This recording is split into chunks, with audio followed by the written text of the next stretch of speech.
चलिए class 10th आज हम अपना चैप्टर नंबर फर्स्ट स्टार्ट करते हैं, सिविक्स का पावर शेयरिंग। सबसे पहले मैं आपको बताऊं कि पावर शेयरिंग क्या होता है। पावर शेयरिंग का मतलब होता है कि पावर का, ताकत का और सत्ता, यानी कि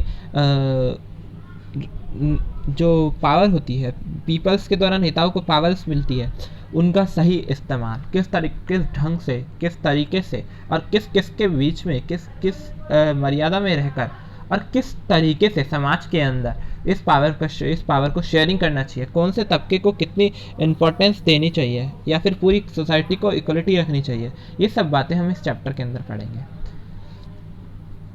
चलिए पढ़ते हैं क्या है इस चैप्टर के अंदर। Overview, chapter number 1, overview. With this chapter we resume the tour of democracy that is started last year. We noted last year that in democracy all power does not rest within any organ or with the government. हम इस chapter से अपनी last जो आपने 9th class पढ़ी है उस class के हम लोग सारी बातें याद करते हैं, और हमें एक चीज़ ज़रूर नोट करने को उस क्लास के अंदर हमें मिली है, वो है कि किस तरीके से कि सारी जो पावर होती है डेमोक्रेसी की, वो सिर्फ और सिर्फ एक हाथ में नहीं रहती है, वो सभी के द्वारा शेयर की जाती है, जब ही डेमोक्रेसी पनपती है। विदाउट पावर शेयरिंग डेमोक्रेसी किसी भी देश के अंदर नहीं पनप सकती और ना ही डेमोक्रेसी आगे बढ़ सकती है बिना पावर शेयरिंग के। So power sharing is an essential phenomena in a democratic country. बस इसके अंदर यही है कि इसके अंदर ये लिखा है ओवरव्यू के अंदर कि हम 2 स्टोरीज के माध्यम से पूरे चैप्टर को पढ़ेंगे, किस तरीके से कि पावर शेयरिंग क्या होता है, उन कंट्री के अंदर क्या हुआ, पावर शेयरिंग हुई या नहीं हुई, और किस तरीके से बेल्जियम और श्रीलंका ने अपनी कंट्रीज़ को जो पावर शेयरिंग का क्राइटेरिया है वो प्रोवाइड कराया। आइए देखते हैं।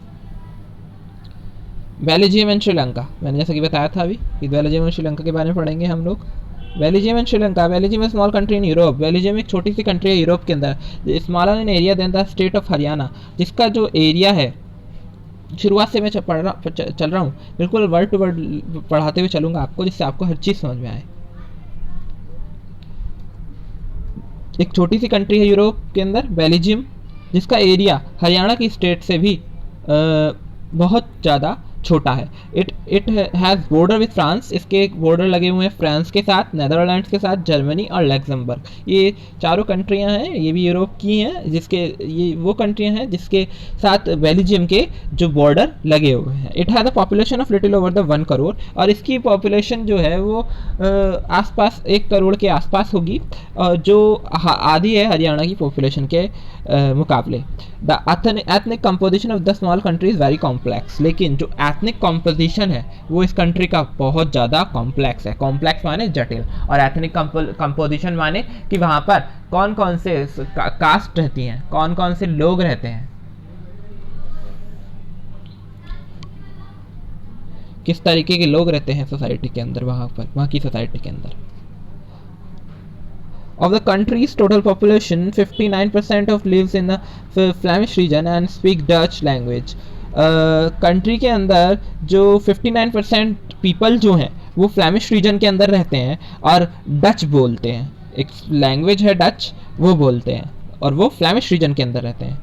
और another 40% live in the Wallonia region and speak French, और जो 40% लोग हैं कंट्री के वो वेलोनिया रीजन में रहते हैं। Remaining 1% of the Belgians speak German, और जो 1% बेल्जियंस हैं बचे हुए, वो कहाँ रहते हैं, वो क्या बोलते हैं, वो जर्मन बोलते हैं।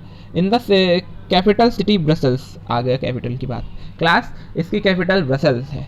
बेल्जियम जो कंट्री है यूरोप के अंदर छोटा सा, इसकी जो कैपिटल है वो ब्रसल्स है। 80% people speak French while 20% are Dutch speaking, और जो 80% पीपल हैं ब्रसल्स के अंदर वो फ्रेंच है, और जबकि जो 20% है वो डच है। देखिए यहीं पर आप इसी पैराग्राफ में आपको देखना है एक बहुत important cheese, this ethnic composition is very complex. ऊपर हमने पढ़ा कि जो इस कंट्री के अंदर 59% पॉपुलेशन जो है वो फ्लेमिश रीजन में रहती है और डच बोलती है पूरी कंट्री के अंदर, और जबकि जो 40% पीपल हैं वो वेलोनिया रीजन के अंदर रहते हैं और फ्रेंच बोलते हैं, और 1% पीपल जर्मन बोलते हैं। जबकि जो इसकी कैपिटल सिटी है ब्रसल्स, उसके अंदर सब कुछ उल्टा है। वहाँ पर जो 80% पीपल हैं वो फ्रेंच बोलते हैं और 20% पीपल डच बोलते हैं, जो कंट्री के मुकाबले अनइवन है। पूरी कंट्री के अंदर जो है वो फ्लेमिश रीजन यानी कि डच पीपल वाले लोग बहुत ज़्यादा हैं, जबकि जो ब्रसल्स की बात करें तो यहाँ पर फ्रेंच पीपल ज़्यादा हैं। और डच की बात करें तो पूरी कंट्री के अंदर 40% पॉपुलेशन है इनकी, वेलोजिनिया रीजन में रहते हैं जो, और जबकि 20% जो हैं वो ब्रसल्स के अंदर डच स्पीकिंग है। The minority French speaking community was relatively rich and powerful. लेकिन यहाँ पर जो माइनॉरिटी है, माइनॉरिटी माने मेजॉरिटी, और माइनॉरिटी का मतलब बता देता हूँ आपको मैं यहाँ पर। हम यहाँ से चल रहे हैं, हम यहाँ से पढ़ेंगे। The minority French speaking community was relatively rich and powerful. जो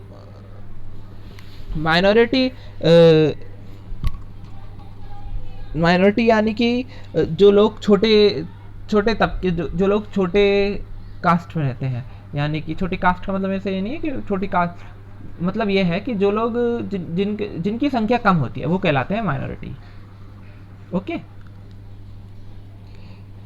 एंड देन जो मेजॉरिटी होती है वो होती है जो बहुत अधिक संख्या में रहते हैं। जैसे आप एग्जांपल मान लीजिए हमारे हिंदुस्तान का, यहाँ पर अधिक मात्रा में हिंदू रहते हैं तो हिंदू कॉल्ड मेजॉरिटी, बट और मुस्लिम बहुत हिंदुओं से थोड़ी कम संख्या में रहते हैं, इसीलिए उनको बोलते हैं माइनॉरिटी।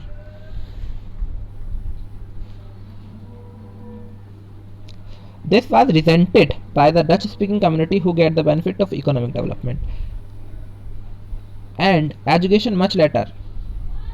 क्लास ये कह रहा है कि जो माइनॉरिटी फ्रेंच स्पीकिंग कम्युनिटी है वो ज़्यादा पावरफुल है और रिच है, और यही बात डच स्पीकिंग यानी कि जो मेजॉरिटी है, जो पूरी कंट्री के अंदर जिसकी मेजॉरिटी है, ब्रसल्स को छोड़कर जो पूरी कंट्री के अंदर जिसकी मेजॉरिटी है डच स्पीकिंग की, वो इस बात से बहुत ज़्यादा गुस्सा है कि क्यों फ्रेंच को इतना अधिकार मिलते हैं, क्यों इतना सम्मान मिलता है पूरी कंट्री के अंदर, क्यों इतने पावरफुल है फ्रेंच जबकि माइनॉरिटी में है वो लोग। This lead to tension between the Dutch speaking and French speaking communities during 1950s and 1960s। और यही बात दोनों के बीच में लड़ाई का कारण बनती है 1950s और 1960s में। The tensions between the two communities were more acute in Brussels. Brussels represented a special problem. The Dutch-speaking people constitute a majority in the country, but a minority in the capital. और यही बात Brussels में भी same to same थी। Brussels में भी यही होता था, जो माइनॉरिटी है उनको अधिक अधिकार मिलते थे और जो मेजॉरिटी है उनको कम। Let us compare this is the situation to another country. चलिए इस सिचुएशन को दूसरी कंट्री के साथ कंपेयर करते हैं। Sri Lanka is an island nation just a few kilometers of the northern coast of Tamil Nadu. It has an about 2 crore people, about the same as in Haryana. Sri Lanka जो है वो जो हमारे तमिलनाडु से थोड़ी सी किलोमीटर्स दूर है, एक आइलैंड नेशन है जिसकी पॉपुलेशन हरियाणा के बराबर है। Like other Nations in the south Asia region, Sri Lanka has a diverse population. दूसरे राष्ट्र के मुकाबले, दूसरे देशों के मुकाबले साउथ एशिया के अंदर जो श्रीलंका की पॉपुलेशन है वो काफ़ी डाइवर्स है, बहुत ज़्यादा डाइवर्सिफाई है, यानी कि बहुत ज़्यादा भिन्न है, अलग अलग है। The major social group are the Sinhala speakers. जो मेजर सोशल ग्रुप्स हैं यहाँ पर वो हैं सिन्हाला स्पीकर्स और Tamil speakers. Among Tamils there are 2 sub groups Tamil natives of the country. यहाँ पर जो है सिन्हाला स्पीकर्स, सिन्हाला एक लैंग्वेज है, सिन्हाला स्पीकर 74% है और तमिल स्पीकर्स 18% हैं। और Tamil are the 2 sub groups Tamil natives of the country. और जो तमिल्स हैं वो 2 पार्ट में बटे हुए हैं कंट्री के। एक तो श्रीलंकन तमिल और दूसरे इंडियन तमिल। इंडियन तमिल उनको बोला जाता है जो भारत से, जिन्हें अंग्रेज भारत से बंधक बनाकर ले आए थे, जिनके फोर फादर्स को, जिनके पूर्वजों को, अब वो वही रह रहे हैं, इसलिए उनको इंडियन तमिल कहा जाता है। As you can see from the map, Sri Lanka Tamils are concentrated in north and the east of the country. आप अगर मैप देखेंगे, मैप देखिए कि आप देखेंगे श्रीलंकन तमिल जो हैं वो नॉर्थ और ईस्ट के अंदर ही ज़्यादा। ये देखिए श्रीलंका का मैप है, ये श्रीलंका का मैप है। इसके अंदर आप देखिए कि नॉर्थ और ईस्ट के अंदर, नॉर्थ किधर है, श्रीलंकन तमिल देख लीजिए पहले, श्रीलंकन और इंडियन तमिल देख लीजिए। ये देखिए ये इसका नॉर्थ का है, इधर साउथ श्रीलंकन तमिल, ये इंडियन तमिल है, ठीक है। श्रीलंकन तमिल जो है वो ईस्ट में है और नॉर्थ के हिस्से में है अधिक से अधिक, ठीक है।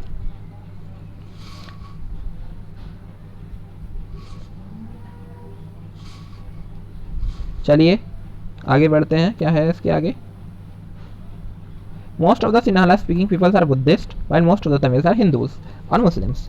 इसके अंदर इस सिन्हाला, इस कंट्री के अंदर जो है वो Sinhala speaking people are Buddhist, ज़्यादा से ज़्यादा सिन्हाला जो है वो बुद्धिस्ट हैं, और जबकि ज़्यादा से ज़्यादा तमिल्स जो हैं, ज़्यादा से ज़्यादा जो तमिल्स जो हैं वो हिंदू और मुस्लिम्स हैं, ठीक है। दो मेजर ग्रुप है, तो पहला कि देख लीजिए, मैं आपको बना के दिखाता हूँ। दो मेजर ग्रुप हैं, एक तो सिन्हाला, ये सिन्हाला, और एक सिन्हाला स्पीकर्स जो सबसे ज़्यादा हैं जो बुद्धिस्ट को मानते हैं, और जब एक तमिल जो हिंदू और मुस्लिम्स हैं, ठीक है। और बाकी 7% लोग यहाँ पर क्रिश्चियंस भी हैं, जो सिन्हाला और तमिल दोनों हैं। Just imagine what could happen in a situation like this. In Belgium, the Dutch community could take advantage of its numeric majority and force it values its own French and German-speaking population. Belgium के अंदर ऐसा भी हो सकता है कि जो Dutch community है वो ज़्यादा से ज़्यादा एडवांटेज ले सके, क्योंकि वो मेजोरिटी में है, फ्रेंच और जर्मन स्पीकिंग से वो ज़्यादा मेजोरिटी है। This would push the conflict among communities further. ऐसा होने पर अगर ज़्यादा से ज़्यादा डच को ज़्यादा से ज़्यादा अधिकार मिलने लगेंगे, तो डच और फ्रेंच और जर्मन के बीच, जर्मन स्पीकिंग के बीच में जो लड़ाई है वो अधिक बढ़ेगी। This would push the conflict among communities further. This could lead to a very mass partition of the country. Both the sides would claim control over Brussels. In Sri Lanka, Sinhala's community enjoy an even bigger majority and could impose its on the entire country. Now let us look at what happened in both countries. अब हम देखते हैं दोनों countries में क्या हुआ।